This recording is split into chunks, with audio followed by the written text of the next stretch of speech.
všetci GSFáci. Po úplne prvý raz sa vám hlási z prostredia našej školy čerstvo nová televízia GSF. Iste vás toto oznámenie mierne prekvapilo a neviete, čo od nás čakať. No a práve to vám chceme vysvetliť. Tak, najprv vám povieme, čo to o vzniku našej milovanej televízie. Mohol by si to prevziať. Ďakujem ti veľmi pekne.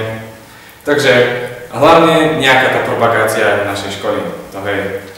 Tak to radšej dopoviem sama, chlapi.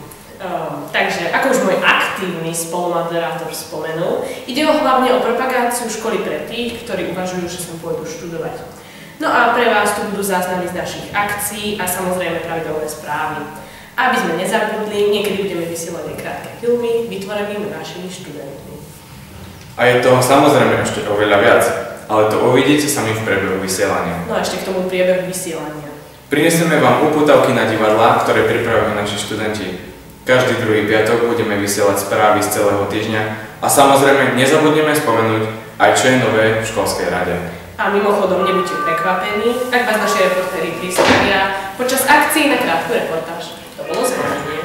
A skoro by sme zabudli. Budeme vás prevádzať Daniela Mušková a ja Michalada. No, predstavenie by sme mali za sebou a teraz... Na dnes by hádam aj stačilo, nie? No hej, ja si myslím, že áno. Čo ešte dodať? Držte nám palce. Začíname.